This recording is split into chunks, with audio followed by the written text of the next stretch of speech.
S ವೀಕ್ಷಕರೇ, IPL season 17ರಲ್ಲಿ ಈಗಾಗಲೇ Kolkata night Riders ತಂಡ ಚಾಂಪಿಯನ್ ಆಗಿ ಹೊರಹೊಮ್ಮಿದೆ. ಈ ತಂಡದ ಮೆಂಟರ್ ಆಗಿ ಕಾರ್ಯನಿರ್ವಹಿಸಿದ್ದು ಗೌತಮ್ ಗಂಭೀರ್.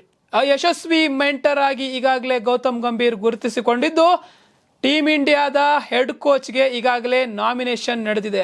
ಗೌತಮ್ ಗಂಭೀರ್ರನ್ನೇ ಈ ಬಾರಿ ಟೀಂ ಇಂಡಿಯಾದ ಹೆಡ್ ಕೋಚ್ ಮಾಡುವಂತಹ ಎಲ್ಲಾ ಲಕ್ಷಣಗಳು ಕಂಡು ಬರ್ತಾ ಇದೆ. ಟೀಂ ಇಂಡಿಯಾದ ಮಾಜಿ ಆಟಗಾರ ಗೌತಮ್ ಗಂಭೀರ್ ಭಾರತ ತಂಡದ ಮುಖ್ಯ ಕೋಚ್ ಆಗುವುದು ಬಹುತೇಕ ಖಚಿತವಾಗಿದೆ. ಈ ಸಂಬಂಧ ಈಗಾಗಲೇ BCCI ಮತ್ತು ಗಂಭೀರ್ ನಡುವೆ ಒಪ್ಪಂದವಾಗಿದೆ. ಇನ್ನು ಅಧಿಕೃತ ಘೋಷಣೆ ಒಂದೇ ಬಾಕಿ ಉಳಿದಿದೆ. ಪ್ರಸ್ತುತ ಕೋಚ್ ರಾಹುಲ್ ದ್ರಾವಿಡ್ ಅವರ ಕಾರ್ಯಾವಧಿ ಈ ಬಾರಿಯ T20 ವಿಶ್ವಕಪ್ನೊಂದಿಗೆ ಮುಕ್ತಾಯಗೊಳ್ಳಲಿದೆ. ಇದಾದ ಬಳಿಕ ಗೌತಮ್ ಗಂಭೀರ್ ಅಧಿಕಾರ ಸ್ವೀಕರಿಸಲಿದ್ದಾರೆ. ವಿಶೇಷ ಎಂದರೆ ಗಂಭೀರ್ ಅವರ ಆಗಮನದೊಂದಿಗೆ ಭಾರತ T20 ತಂಡದಿಂದ ರೋಹಿತ್ ಶರ್ಮಾ ಮತ್ತು ವಿರಾಟ್ ಕೊಹ್ಲಿ ಹೊರಬೀಳಲಿದ್ದಾರೆ. ಅಂದರೆ ವಿರಾಟ್ ಕೊಹ್ಲಿ ಹಾಗೂ ರೋಹಿತ್ ಶರ್ಮಾಗೆ ಇದುವೇ ಕೊನೆಯ ಚಾನ್ಸ್.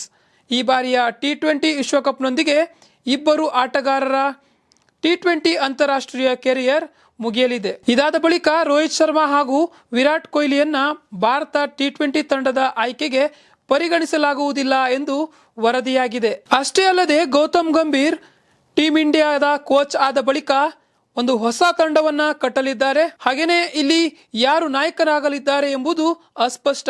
ಹೀಗಾಗಿ ರೋಹಿತ್ ಶರ್ಮಾ ಅವರ ನಿರ್ಗಮನದ ಬಳಿಕ T20 ತಂಡಕ್ಕೆ ಹೊಸ ಕ್ಯಾಪ್ಟನ್ ಯಾರಾಗಲಿದ್ದಾರೆ ಎಂಬ ಚರ್ಚೆ ಈಗಾಗಲೇ ಮುನ್ನೆಲೆಗೆ ಬಂದಿದೆ. ಅದರೊಂದಿಗೆ ಗೌತಮ್ ಗಂಭೀರ್ ಅವರ ಆಗಮನದೊಂದಿಗೆ ಟೀಂ ಇಂಡಿಯಾದಲ್ಲಿ ಮಹತ್ತರದ ಬದಲಾವಣೆಯಾಗುವುದು ಬಹುತೇಕ ಖಚಿತ. ಈ ಬದಲಾವಣೆಯೊಂದಿಗೆ 37 ವರ್ಷದ ರೋಹಿತ್ ಶರ್ಮಾ ಅವರ ಅಂತಾರಾಷ್ಟ್ರೀಯ ಕರಿಯರ್ ಮುಗಿಯಲಿದೆಯಾ ಎಂಬ ಕ್ವಶನ್ ಮಾರ್ಕ್ ಈಗಾಗಲೇ ಶುರುವಾಗಿದೆ. ಈ T20 ವಿಶ್ವಕಪ್ ಮುಗಿದ ಬಳಿಕ ಚಾಂಪಿಯನ್ಸ್ ಟ್ರೋಫಿಗೆ ನಾಯಕ ಯಾರಾಗಲಿದ್ದಾರೆ ಎಂಬ ಪ್ರಶ್ನೆ ಕೂಡ ಈಗಾಗಲೇ ಮುನ್ನೆಲೆಗೆ ಬಂದಿದೆ. ಏಕೆಂದರೆ ಗೌತಮ್ ಗಂಭೀರ್ ಅವರು 2027ರವರೆಗೆ ಭಾರತದ ಹೆಡ್ ಕೋಚ್ ಹುದ್ದೆಯಲ್ಲಿರಲಿದ್ದಾರೆ. ಇದರ ನಡುವೆ 2025ರಲ್ಲಿ ಚಾಂಪಿಯನ್ಸ್ ಟ್ರೋಫಿ, 2026ರಲ್ಲಿ T20 ವಿಶ್ವಕಪ್ ಮತ್ತು 2027ರಲ್ಲಿ ಏಕದಿನ ವಿಶ್ವಕಪ್ ಜರುಗಲಿದೆ. ಈ 3 ಟೂರ್ನಿಗಳನ್ನ ಗಮನದಲ್ಲಿರಿಸಿ ಭಾರತ ತಂಡಕ್ಕೆ ನೂತನ ನಾಯಕನನ್ನ ಆಯ್ಕೆ ಮಾಡುವ ಸಾಧ್ಯತೆ ಹೆಚ್ಚಾಗಿದೆ.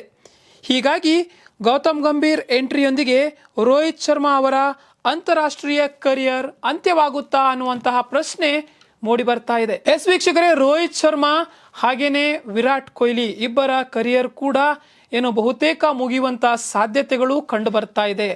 ಕಾರಣ ಗೌತಮ್ ಗಂಭೀರ್ ಅವರು ತಂಡದ ಕೋಚ್ ಆಗ್ತಾ ಇದ್ದಾರೆ. ಹಾಗೇನೆ ಈ ಒಂದು T20 ವರ್ಲ್ಡ್ ಕಪ್ ಅನ್ನ ಹೊರತುಪಡಿಸಿ ಇನ್ನ ಮುಂದಿನ 3 ವರ್ಷಗಳಲ್ಲಿ ಬರಲಿರುವ ಮೇಜರ್ ಟೂರ್ನಮೆಂಟ್ಸ್ ಅದುವೇ champions trophy 2025, T20 world cup 2026, ಹಾಗೇನೆ ಮತ್ತೊಮ್ಮೆ ವಿಶ್ವಕಪ್ 50 ಓವರ್ಸ್ ಅಂದ್ರೆ ಏಕದಿನ ವಿಶ್ವಕಪ್ 2027.